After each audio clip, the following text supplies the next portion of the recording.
오늘 우리에게 주신 하나님 말씀은 사도행전 26장 1절에서 11절 말씀입니다. 제가 봉독하겠습니다. 아그리빠 왕이 바울에게 말하였다. 할 말이 있으면 해도 된다. 바울이 손을 뻗치고 변호하기 시작하였다.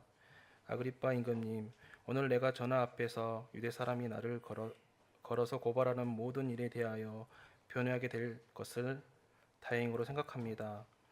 그것은 특히 임금님께서 유대 사람의 풍속과 쟁점들을 모두 잘 알고 계시기 때문입니다. 아무쪼록 내 말을 끝까지 참으시고 들어주시기 바랍니다. 내가 젊었을 때부터 살아온 삶은 모든 유대 사람이 알고 있습니다. 곧 그들이 내가 내 동족 가운데 그리고 예루살렘에서 처음부터 어떻게 살았는지 알고 있습니다. 그들은 오래전부터 나를 알고 있었으므로 증언하려고 마음만 먹으면 그들은 내가 우리 종교의 가장 엄격한 팔을 따라 바리스파 사람으로 살아왔다는 것을 인정할 것입니다. 지금 나는 하나님께서 우리 조상들에게 주신 약속의 소망을 두고 있기 때문에 여기 있어서 재판을 받고 있습니다. 모두 12지파는 밤낮으로 열심히 하나님을 섬기면서 그 약속이 이루어지기를 바라고 있습니다. 전하, 나는 비로소 이 소망 때문에 유대 사람에게 고발을 당한 것입니다. 여러분은 어찌하여 하나님께 죽은 사람을 살리신다는 것을 믿을 수 없는 일로 여기십니까? 사실 나도 한때는 나사렛 예수의 이름으로 반대하는데 할 수 있는 온갖 일을 다 해야 한다고 생각하였습니다. 그래서 나는 이런 일을 예루살렘에서 하였습니다. 나는 대제사장들에게 권한을 받아가지고 많은 성도를 옥에 가두었고 그들이 죽음을 당할 때에 그 일에 찬동하였습니다. 그리고 회당마다 찾아가서 여러 번 그를 형벌하면서 강제로 신앙을 부인하게 하려고 하였습니다. 나는 그들에게 대한 분노가 극도에 다다랐으므로 심지어 외국의 여러 도시에까지 박해의 손을 뻗쳤습니다. 아멘. 이 시간 강용선 목사님 나오셔서 하나님 말씀 전해주시겠습니다. 할렐루야. 오늘도 하나님이 기뻐 받으시는 예배자가 되시기를 소망합니다. 오늘 우리는 바울이 아그리빠 앞에서 이제 자신의 마지막 변론을 하는 그 장면을 읽었습니다. 그는 이제 과거에 박해자였고 그리고 다메섹 도상에서 예수님을 만났고 또한 그런 시점에서 이러한 복음들이 전해지고 있다는 그러한 일들을 이제 말씀을 통해서 계속 나오고 있는데요. 오늘 저희는 이 지금 21절부터 11절까지는 읽었지만 여러분 갖고 계신 성경 덮지 마시고 사실 이 26장 전체적으로 오늘 하나님 말씀을 나누고자 합니다. 사실 바울이 지금 아그리빠 왕이라는 이 왕 앞에 섰는데 서야 될 이유가 전혀 없습니다. 왜냐하면 이 바울은 지금 황제에게 상소한 사람입니다. 그래서 바울은 아무것도 하지 않아도 그냥 거기에 있다가 그대로 몸을 가지고 로마까지 이제 연결해서 가면 되는 겁니다.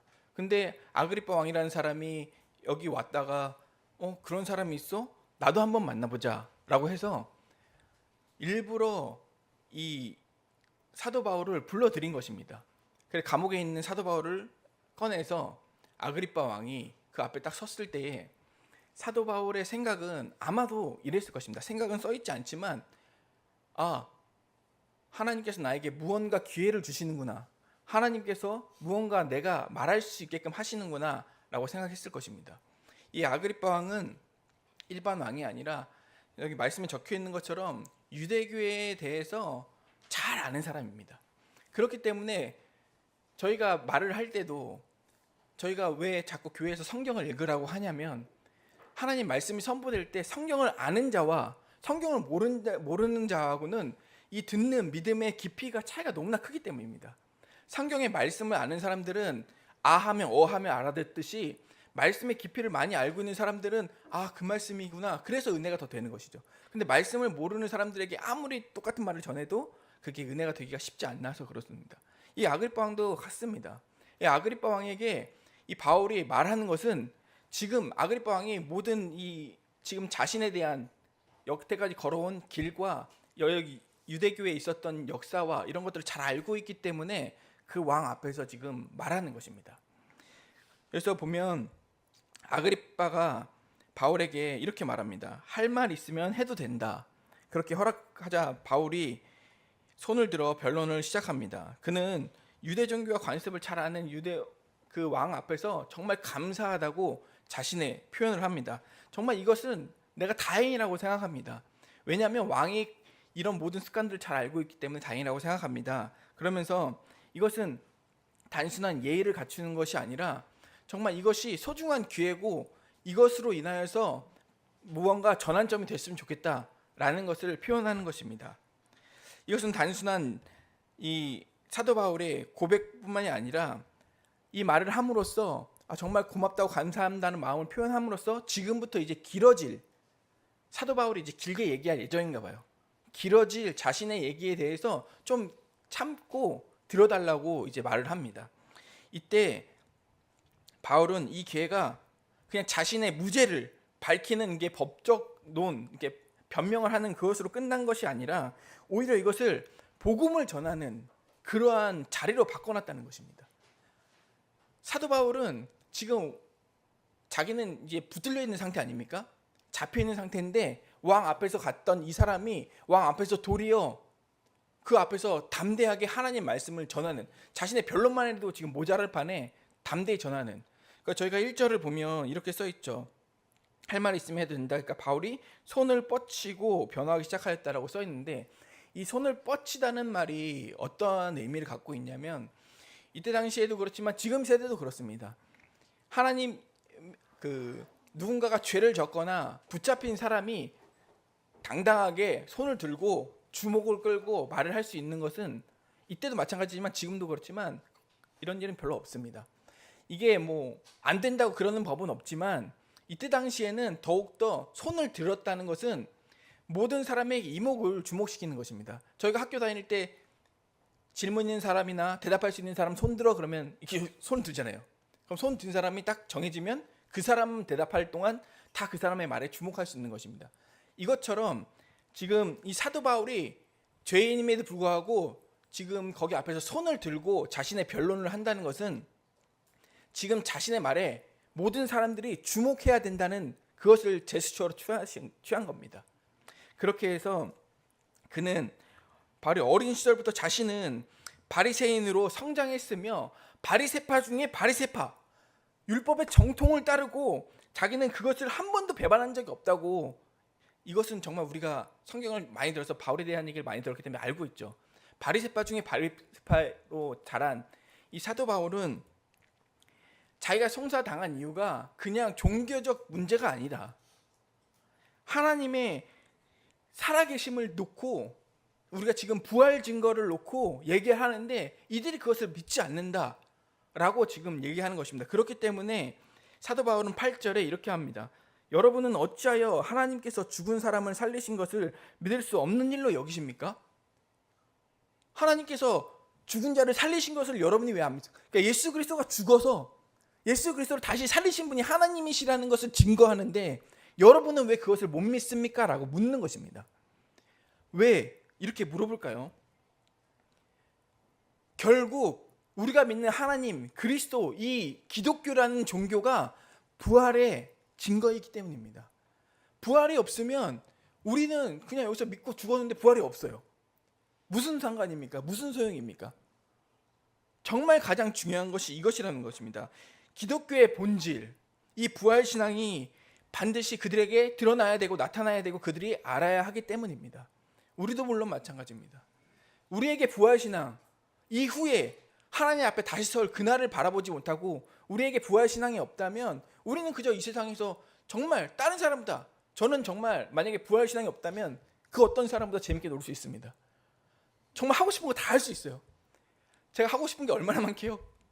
그렇습니다. 여러분들도 마찬가지라고 생각합니다. 하고 싶은 거 여러분 얼마나 많습니까? 세상 사람들처럼 정말 하고 싶은 거 너무 많고 가고 싶은 것도 이 세상에 아름다운 곳이 얼마나 많습니까? 특히 여행 너무 좋아하죠. 저도 여행 너무 좋아합니다. 차 끌고 어디가 차박하면서 혼자서 막 놀고 싶습니다. 그러나 그것이 전부가 아니기 때문에 그 이후에 우리에게 부활신앙이 있기 때문에 우리는 이 주님 이 거룩한 주일날 남들 다 놀러 갈 때 이렇게 한 자리에 모여서 주님을 예배하고 찬양하는 것은 아닙니까? 그러면서 바울은 자신이 과거에 있던 자신도 지금 예수 그리스도를 잘 모를 때, 하나님을 잘 모를 때 예수의 이름을 대적하는 것이 옳다고 생각했던 사람이라고 지금 고백합니다. 이 대사장의 권세를 받고 또 그냥 핍박만 하는 것이 아니라 도망간 사람들, 그리고 또 멀리 다메섹에 있는 그 사람들까지 잡아다가 어떻게 한번 심판대에 올려서 그들이 정말 예수 그리스도라는 이름을 잘 믿지 못하도록 권세까지 받아서 쫓아갔던 사람이라고 이렇게 얘기하는 것입니다. 이는 사도 바울이 숨기고 싶은 일 아니겠습니까? 그렇잖아요. 지금 사도 바울은 하나님을 전하는 사도잖아요. 예수 그리스도의 이름을 전하는 사도인데 반대로 이것은 숨기면 숨길수록 사실 좋은 일입니다. 그러나 사도 바울은 이것을 증거해내며 나도 예전에 정말 하나님을 모를 때 그것이 맞는 줄 알았다. 놀러 가는 것이 맞고 내가 교회를 빠지는 것이 당연히 맞고 하나님을 제대로 모를 때, 예수 그리스도를 제대로 모를 때 나는 내 마음대로 하는 것이 맞았다라는 것을 숨기고 싶잖아요. 사실 우리는. 근데 이는 그대로 자신을 고백하면서 설득하는 것입니다. 과거엔 이랬지만 오히려 자신이 한때는 그리스도를 몰라고 대적했지만 그것이 지금 자신을 변화된 이유가 어떠한 인간의 설득이 아니고 그리고 어떠한 자신의 결단에 있어서 나타난 것이 아니라는 것입니다. 자신이 지금 이렇게 고백하는 것은 그 부활하신 주님을 실제로 만났기 때문이라는 것입니다. 사도 바울이 지금 그 고백을 하고 있는 거예요. 이전까지는 내가 나의 열심과 나의 고백과 나의 어떤 결단으로 인해서 내가 하나님을 만난 것이 아니라 진정 살아계신 부활하신 그 예수 그리스도를 만났기 때문에 내가 이렇게 변화됐다라고 고백하는 것입니다. 그렇다면 우리는 이 말씀을 통해서 점점 뒤로 가면서 알 수 있는 것은 인격적인 만남이 삶을 바꾼다는 사실입니다. 오늘 우리가 본문에서 지금 계속 사도 바울이 주장하고 있는 것이 무엇입니까? 나도 나사렛 예수라는 이름을 대적하고 그게 잘된 것인 줄 알고 그리고 성도들을 오게 가두고 찬성표를 던지고 심지어 외국까지 쫓아가서 그들을 잡아내는 것이 자기는 당연하다고 그렇게 얘기하면서 누구보다 철저했던 유대인인 나가 그 예수 그리스도라는 분을 만났다. 어디서 다메섹 가는 도중에 만나는데 어떤 빛보다 강렬한 빛이 다가와서 사울아 사울아 어찌하여 너가 나를 핍박하느냐. 그때에 사도 바울이 예수 그리스도를 만난 겁니다. 실제로 대면한 것이에요. 부딪힌 거예요. 인격적으로. 그래서 지금 주님, 나에게 말씀하시는 주님이 누구십니까? 네가 핍박하는 예수다 라고 하니까 사도 바울이 그때 충격을 먹고 내가 그렇게 핍박하고 가리고 숨기려고 했던 그분이 실제로 살아계시구나. 이분이 정말 살아계시구나. 하나님께서 정말 하나님의 자녀로 정하시고 나의 아들이 그곳에 가서 너희를 위하여 대신 죽으리라 하신 말씀이 실제로 이분을 통해서 이루어졌구나. 이분 정말 살아계셨구나 라는 것을 인격적으로 만난 다음에 이의 인생은 180도 변한 것입니다. 죽이려고 쫓아가던 그의 인생이 이제는 살리려고 쫓아다니는 인생이 되었다는 사실입니다. 우리가 여기서 중요한 진리를 발견합니다. 인격적인 만남이라는 것은 단순한 교리나 우리가 아는 책에서 배운 지식적인 그런 하나님이 아닙니다. 교리로만 아는 예수님이 아니라는 사실입니다. 살아계신 주님을 나의 주, 정말 살아계신 나의 주라고 우리의 삶을 고백을 통해서 인생의 실질적인 체험이 일어났을 때에 우리는 인격적으로 만났다고 하는 것입니다. 제가 이렇게 자주 표현하는 방법인데요. 그 하나님을 만났다고 하는 사람들이 있습니다. 그리고 만약에 여러분 제가 어떤 그 100억이라고 해도 요즘 놀라시지도 않더라고요. 천억 엔을 제가 받았다고 이제 여러분들에게 간증을 합니다. 제가 1000억 엔을 받았습니다. 근데 1000억 엔을 받았는데 제가 맨날 밥도 잘 못 먹고 맨날 빈궁하게 살고 차도 없고 1000억 엔을 받은 사람이 삶이 변한 것도 없고 그냥 똑같아요. 그러면 여러분은 저의 모습을 보고 저 사람은 1000억 갖고 그냥 저렇게 알뜰히 살뜰히 그냥 사는구나 이렇게 생각하시겠습니까? 아, 저 사람 1,000억 받은 거 맞아? 아, 진짜 1,000억이 있어? 아, 1,000억 받았다고 하는데 삶이 왜 저래? 왜 이렇게 궁핍 빠져? 남에게 베풀 줄도 모르고 아무것도 못하고 왜 저런 삶을 살까라고 하지 않겠습니까? 그런 것입니다. 예수 그리스도를 만났다고 하는 것, 실제로 인격적으로 체험했다고 하는 것은, 이것은 송두리째 우리의 인생을 완전 바꿀 일이라는 것입니다. 그렇기 때문에 오늘 우리는 이제는 종교 생활에 머무르지 않고 하나님을 만나기 위해 애써야 된다는 것입니다. 실질적으로 우리의 삶을 통해서 그 하나님을 만나서 우리의 입술이 정하지 않아도 그냥 고백이 되는 것입니다. 살아계신 하나님을. 그렇게 인격적인 만남은 단순한 하나님을 만났기 때문에 그래 내가 이렇게 살아야지 라고 끝나는 것이 아니라 모든 평안의 기준을 바꾼다는 사실입니다. 다메섹 도상에서 예수님을 만난 바울은 그 이후에 순종의 길을 걷습니다. 그는 하늘의 환상에도 불구하고 환상에 불순종하지 않고 다메섹과 예루살렘 온 유대와 이방 사람들에게 회개의 복음을 전파했다고 자신이 스스로 고백합니다. 그리고 그럼에도 불구하고 바울은 그것들이 자신이 이게 복음을 전파하러 갔을 때 자신을 괴롭혔던 일들, 자신이 맞아서 죽을 뻔했던 일들, 그리고 자신을 쫓아냈던 일들, 매를 맞았는데 정말 상상도 못할 매를 맞고 거기서 자기는 더 맞았다라고 얘기할 때 이런 것을 숨기어야 되는데 오히려 그것을 나타내면서 지금 사도 바울이 무엇을 원하냐면 그것이 내가 당한 고난이 나의 평안의 기준이 아니다라는 것입니다. 요한복음 14장에 말씀하신 것처럼 내가 너에게 주는 평안은 이 세상이 주는 평안과 다르다는 거예요. 그렇다면은 우리가 지금 생각해 봐야 될 것이 무엇입니까? 예수님이 주시는 평안이 무엇인가라는 것입니다. 예수님께서 분명히 내가 너에게 주는 평안은 너희들이 알고 있는 이 세상의 평안하고 다르다는 거예요. 그럼 이 세상의 평안은 갈등이 없는 상태, 문제가 없는 상태 아닙니까? 지금 세상은 점점 더 갈등을 줄이고 문제가 없이 사람들이 평안하게 살기 위해서 더욱더 애쓰고 AI를 도입해서 머리를 사용하지 않고도 그냥 물어보면 다 대답해 줄 수 있게 AI를 통해서 우리의 인격을 좀 더 줄여놓고 더 이상 깊이 생각할 수 없게끔 만들고 그렇게 편안한 삶을 추구하게끔 만드는 게 지금 이 세상이 주는 평안입니다. 더욱더 문제가 없게끔 만들고 더욱더 문제가 갈등이 없게끔 만드는 거.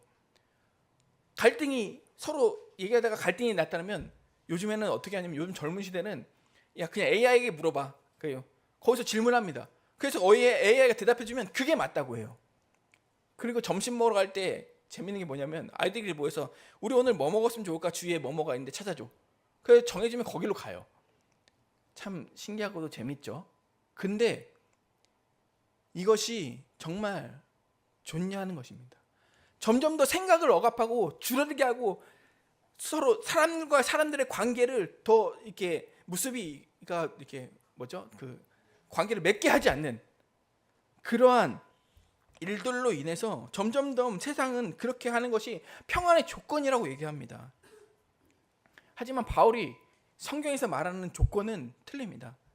이는 감옥에 갇히면서도 찬송을 했고 위협을 받으면서도 담대히 복음을 전했고 돌에 맞아서 죽어서 쫓겨난 것 같이 되었어도 그 성읍에 다시 들어가서 복음을 전한 이것이 자신을 붙드는 평안이라는 것입니다. 세상에서 줄 수 없는 조건, 하나님의 살아계심과 주님의 인자하심이 약속의 근거가 되는 그 평안이 자신에게는 그것이 평안이라는 것입니다. 풍랑 속에서도 주무셨던 예수님, 고난 속에서도 노래했던 이 바울은 이 주님이 주시는 정말 주님이 갖고 계신 그 평안을 알았기 때문입니다. 실질적으로 이것이 어떠한 문제가 해결됐기 때문에 나에게 평안하다, 병이 나았기 때문에 평안하다, 내가 돈이 생겼기 때문에 평안하다, 저 문제가 해결됐기 때문에 저 사람과 좋은 관계가 됐기 때문에 평안하다는 것이 아니라 그 문제 속 안에서도 흔들림 없는 하나님께서 붙드시는 그 평안이 자기에게 주어졌기 때문에 자신은 곧 하나님이 우리와 함께 하신다는 그 임마누엘 하나님이 붙들어졌기 때문에 평안하다는 것입니다. 그러므로 우리는 이 풍랑 속에서 우리 어려움이 없지 않지 않습니까? 이제 점점점 교회는 이제 노후화돼 가고 있고 교회 성도님들은 이제 점점점 이제 몸이 쇠약해지니까 몸은 더욱더 아프고 힘들고 어렵고 이 세상 사람들처럼 진짜 마음껏 할 수 있는 것도 아니고 주의 말씀에 맞춰서 더욱더 우리가 기도로 말씀으로 살아가기 위해서 이 세상과 다르게 살기 위해서 더 노력하는 이것에서 문제들은 더 부딪히고 어렵지 않습니까? 그럴 때일수록 우리는 그 안에서 폭풍 가운데 풍랑 가운데 우리를 잠잠케 하시는 하나님을 만나야 됩니다. 그 하나님을 붙들어야 합니다. 그래야 그 문제가 있어도 문제가 아니고 갈등이 아니게 되는 것입니다. 그 하나님을 붙들었을 때 그 갈등은 자연히 하나님께서 무마시켜 주시고 그 문제는 자연히 하나님께서 해결해 주신다는 것입니다. 주님이 우리와 함께 하신다는 주님, 그분은 나의 목자시다는 것을 우리가 진짜 믿어야 합니다. 우리가 정말 어린 양이라면 어린 양이 어떻게 아무리 운동한 근육이 많은 어린 양이라고 해도 늑대와 싸우면 지겠죠. 100% 집니다. 100% 집니다. 100% 도망가야 돼. 100% 도망가야 돼. 어디로 도망가야 됩니까? 자신을 지켜주는 목자에게 도망가야 되는 거예요. 어린 양은 싸울 필요가 없어요. 목자에게 뛰어가서 어떻게든 자신의 몸을 숨겨서 목자에게 붙어야죠. 내가 열심히 기도했고 내가 알았으니까 내가 한번 싸워보지. 절대 안 됩니다. 절대 집니다. 내가 영적인 능력이 있기 때문에 한번 싸워서 이겨보자. 아니요. 절대 집니다. 하나님을 의지하지 않고 우리의 목자 되신 주님이 나의 길을 인도하신다는 것을 의지하지 않고 나는 할 수 있어. 그래. 내가 기도했으니까 나가보자. 아닙니다. 절대 그것으로는 승리할 수 없습니다. 우리의 목자 되신 주님이 우리의 길을 이끌 때 그것이 아무리 좁은 길이라도 우리는 승리할 수 있는 길이지만 우리가 마음 먹고 큰 길, 넓은 길, 우리가 선택한 길, 그 길을 갈 때는 반드시 망한다는 것입니다.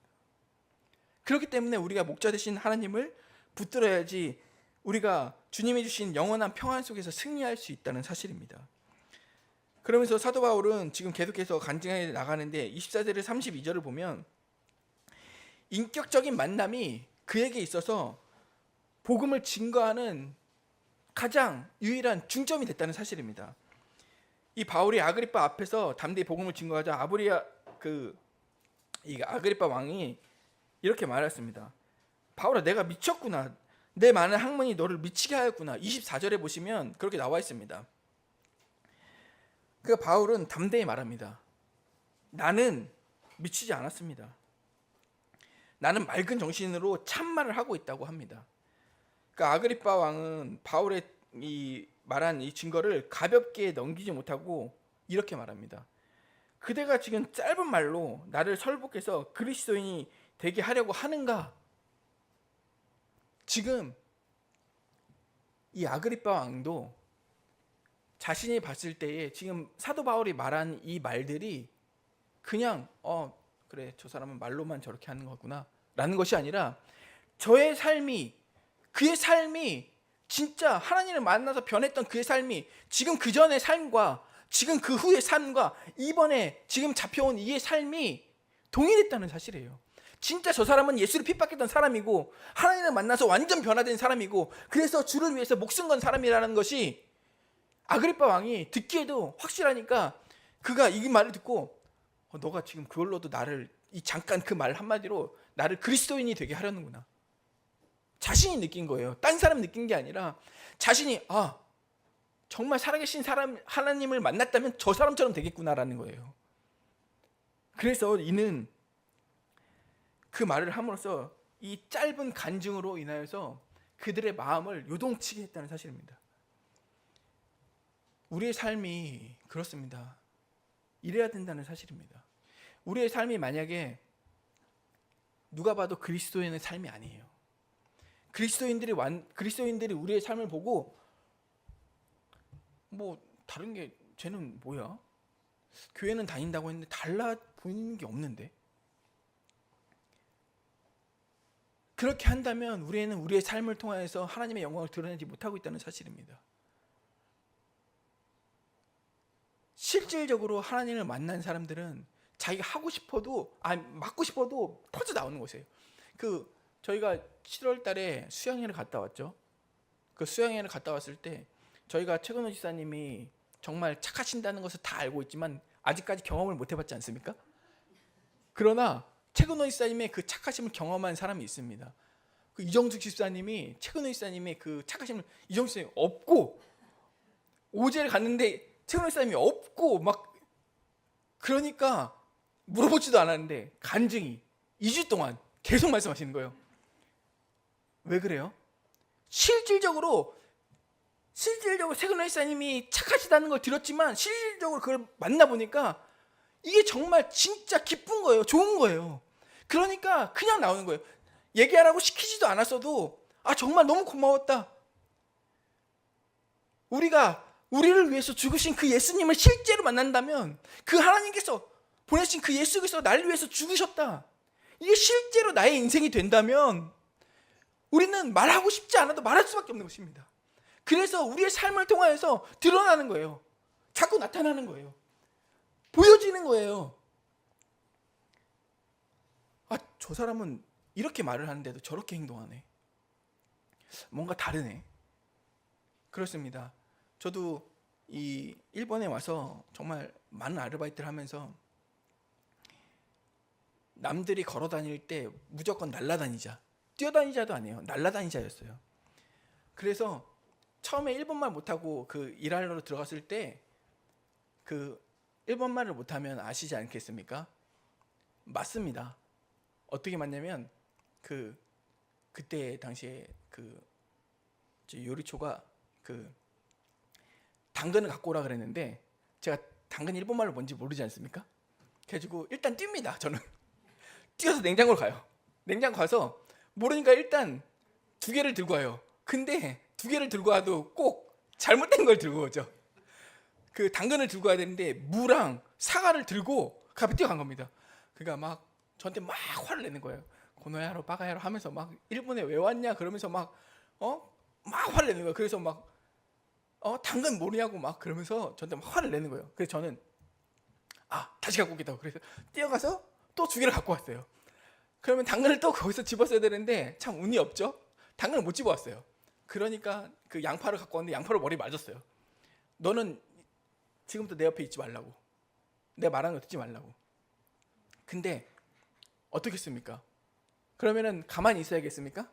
아닙니다. 안 되겠다. 2개를 더 뛰어갔다 와야겠다. 그래서 냉장고 가서 또 뒤져서 또 갖고 왔어요. 그러니까 그 사람이 당근을 딱 집더니 그래 이거라고. 이게 닝징 그 기억하라고.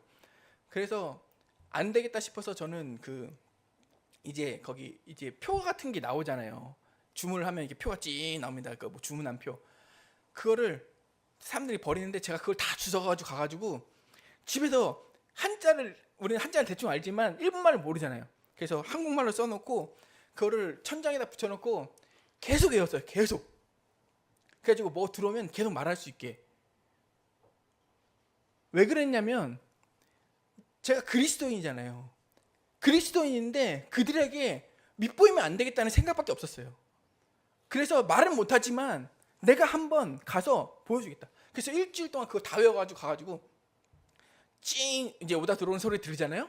그러면 그 앞에 싹 가서 그 바사시 있지 히토츠 그러면 그 사람들이 처음에는 그래요.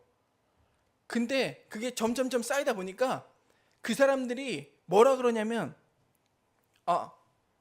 이 강짱 이제 강이 아닙니까? 강짱이라 불렀죠.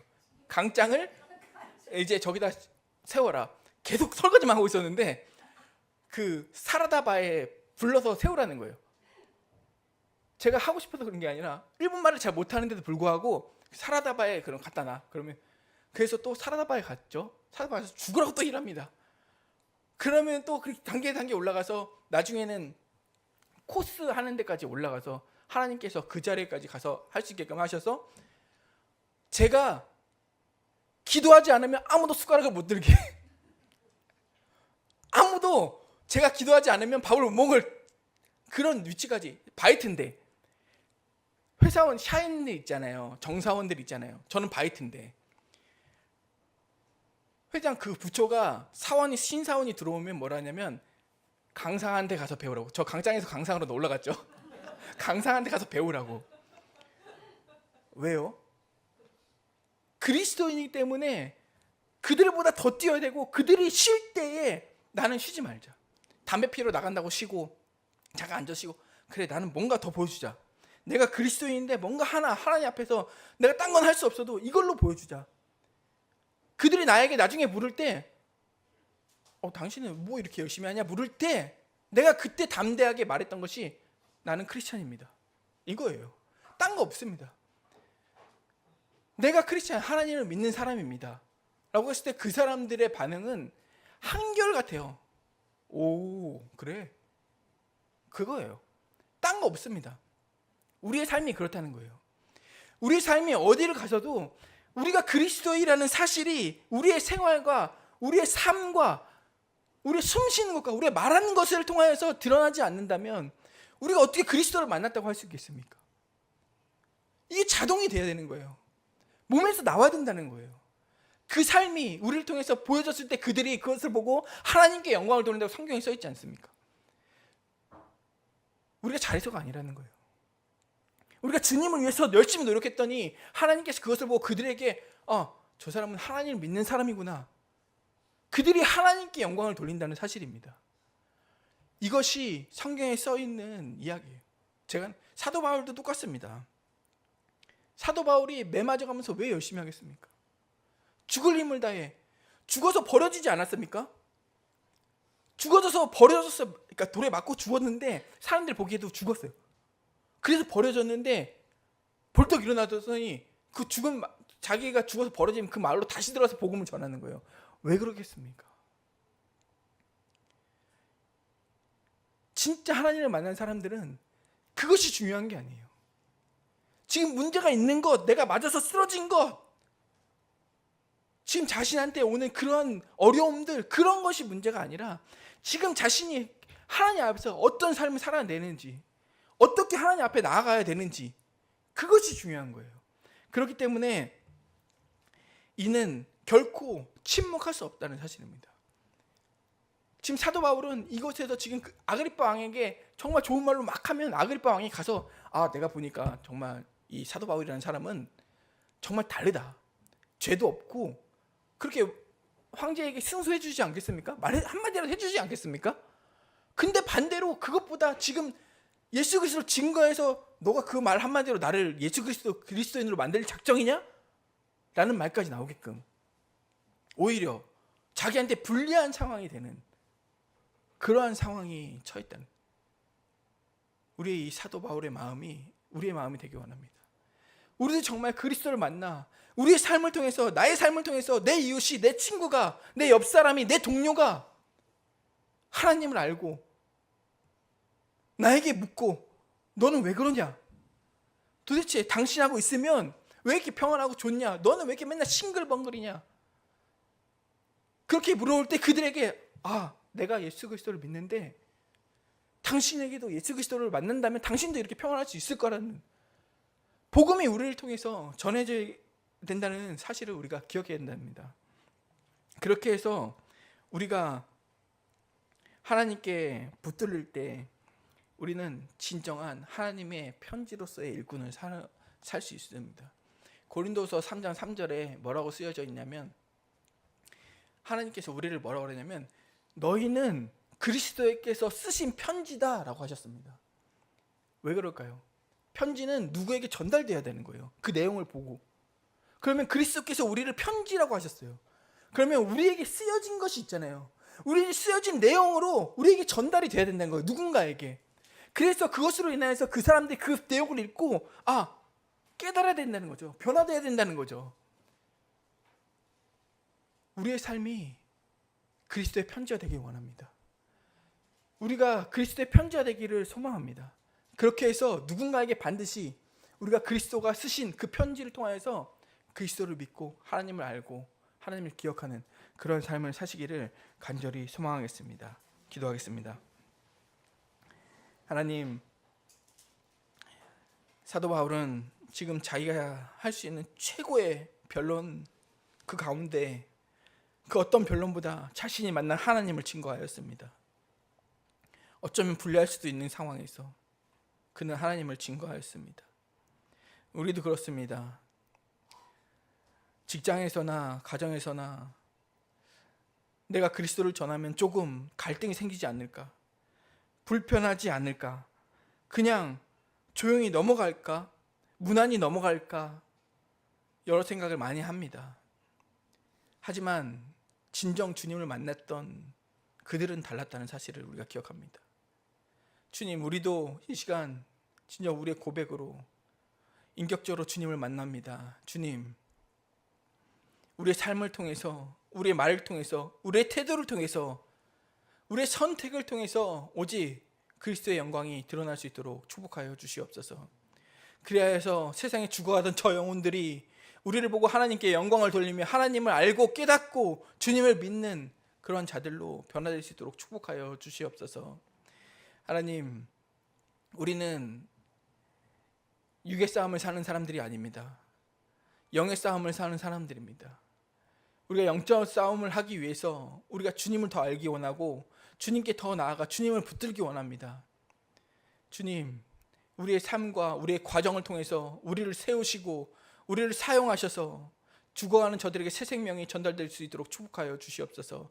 아픈 자들에게 손을 얹을 때 그들이 병이 낫게 하여 주시고 문제 있는 자들과 함께 기도할 때 그들의 문제가 해결될 수 있도록 축복하여 주시옵소서. 하나님, 우리가 또한 간절히 기도하고 또 기도하는 것은 우리 교회 성도님들 중에 몸이 안 좋아서 정말 안타까운 힘든 길을 걷고 있는 성도님들 계십니다. 주님, 기억하여 주시고 하나님의 치유의 손으로 친히 얹으사 그들의 병이 하루빨리 나을 수 있도록 하여 주시옵시고 어떠한 것도 그들을 방해할 수 없게 하시고 그 수술하는 이들에게는 하나님의 손이 그 의사들을 붙드사 수술이 완전히 완치되게 하여 주셔서 완벽한 수술이 될 수 있도록 축복하여 주시옵소서. 하나님, 우리가 또한 어린아이들과 청년에 이르기까지 우리가 그들을 위해서 다음 세대를 위해서 기도하고 정말 기도하는 것은 그들이 진짜 하나님을 만나서 그들의 삶을 온전히 주님께 드리고 주님께서 원하시는 삶을 살기 원합니다. 그래서 죽어가는 다음 세대를 그들을 통해서 살려주시옵소서. 하나님을 모르고 그리스도를 모르는 그들에게 예수 그리스도 이름이 그들을 통하여서 전파될 수 있도록 축복하여 주시옵소서. 하나님, 오늘 말씀이 그냥 우리가 귀로 듣고 지나가는 것이 아니라 우리의 마음판에 새겨서 진정 하나님을 만난 그리스도인이 우리의 자랑이 되게 하셔서 이 세상에 나아갔을 때 그들이 우리의 삶을 통하여서 하나님을 볼 수 있도록 축복하여 주시옵소서. 하나님, 감사드립니다. 살아계신 예수님의 이름으로 기도드립니다.